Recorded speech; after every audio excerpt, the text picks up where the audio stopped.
हर हर महादेव। जय हिंदू राष्ट्र। हिंदुत्व दर्शन आपका अपना चैनल है और इस पर आपका हार्दिक अभिनंदन है।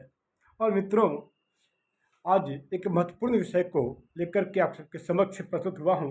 और आज का विषय है कि बारंबार आपने सुना होगा कि इस्लामिक स्कॉलर, इस्लामिक विद्वान या मौलाना मौलवी यह कहा करते हैं कि इस्लाम में नशा का, शराब का कोई स्थान नहीं है।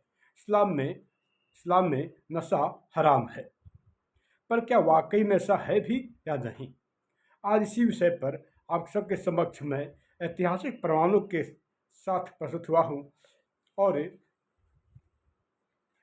इन तथाकथित इस्लामिक विद्वानों के आप तर्क वितर्क से अवश्य ही परिचित होंगे कि ये कैसे कैसे तर्क करते हैं और कैसी कैसी बातों को रखते हैं जिससे कि विश्वास हो नहीं पाता और कुतर्क के सिवा कुछ और नहीं करते।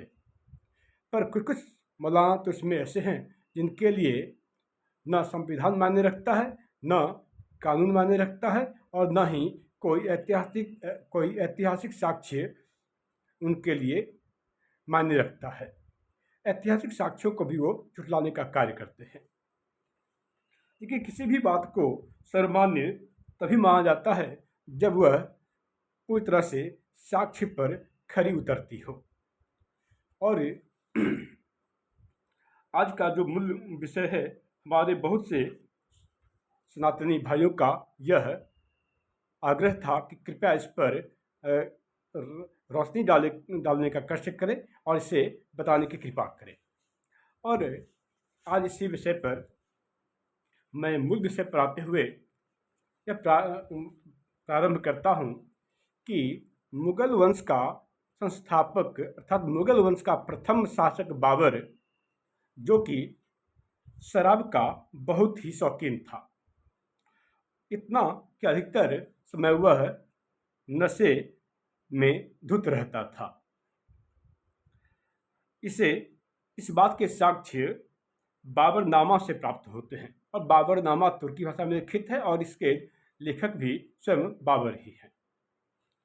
बाबर के बाद मुगल वंश का दूसरा शासक हुमायूं हुआ और हुमायूं को अफीम की लत थी और इसी कारण से अपने जीवन में बहुत ही लाचार हो गया था।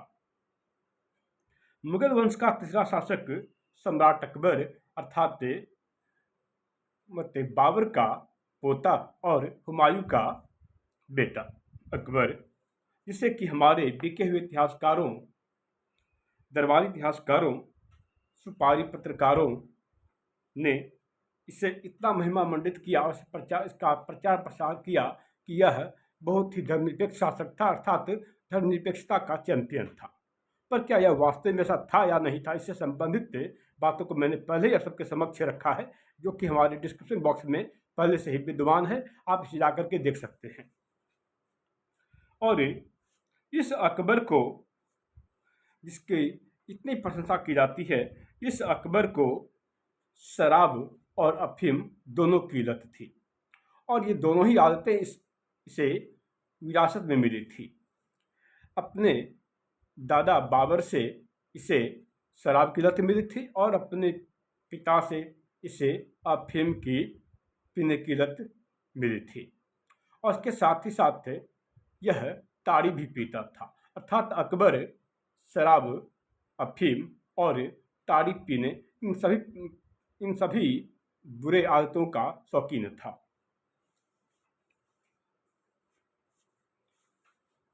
और तथाकथित महान अकबर के दो बच्चे नशाखोरी की आदत के चलते अल्लाह को प्यारे हो गए। मुगल वंश का चौथा शासक जहांगीर था। तो प्रथम शासक बाबर, दूसरा हुमायूं, तीसरा अकबर और चौथा हुमायूं। और क्षमा कीजिएगा, चौथा जहांगीर। तो सर्वप्रथम बाबर, दूसरा हुमायूं, तीसरा अकबर और चौथा जहांगीर।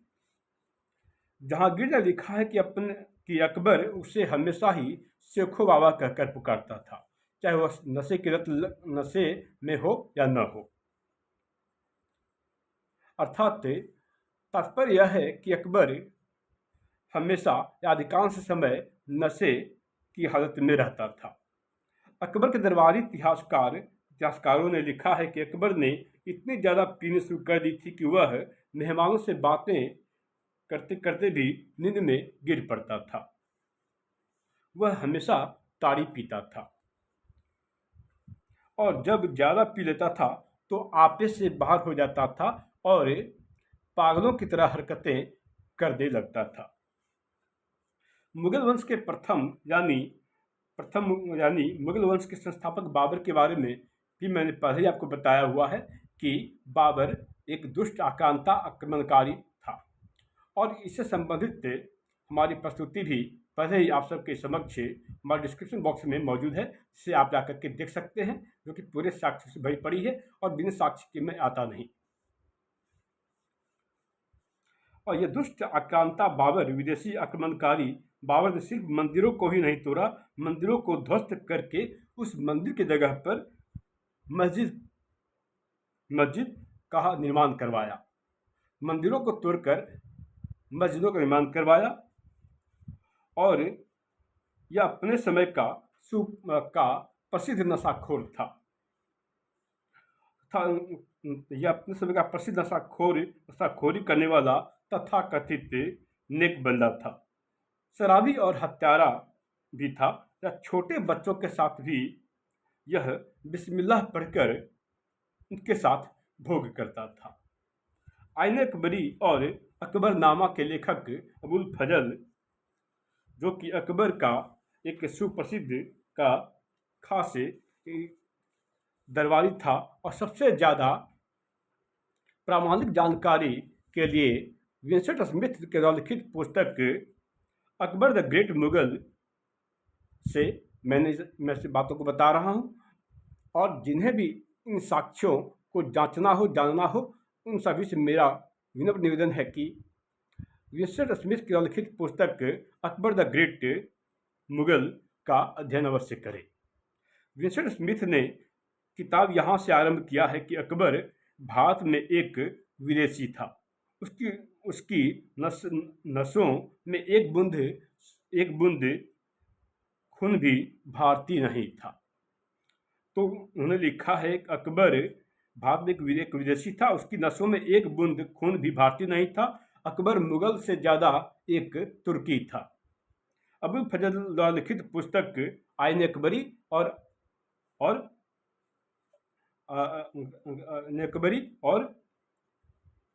अकबरनामा। तो इस आईन अकबरी में लिखित है कि शहंशाह के महल के पास ही एक शराब खाना था और शराब खाना बनाया गया था। अगर इस्लाम में नशा हराम है, तब अकबर शहंशाह के महल के पास ही एक शराब खाना किस लिए था? यदि इस्लाम में नशा हराम है, तो जहांगीर के पत्नी मानबाई साहब बेगम ने आत्महत्या क्यों की?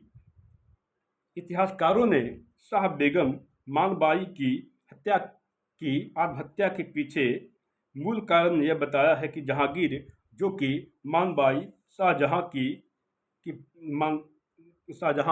बेगम की पत्नी थी, क्षमा कीजिएगा, तो मूल कारण यह बताया है कि जहांगीर, जो कि मानबाई शाह बेगम की पत्नी थी, ने अपने पति जहांगीर के अत्यधिक शराब पीने की लत के कारण आत्महत्या कर ली थी और आत्महत्या भी की थी तो अफीम का सेवन करके किया था, अर्थात अफीम खाकर मानबाई शाह बेगम ने आत्महत्या किया था।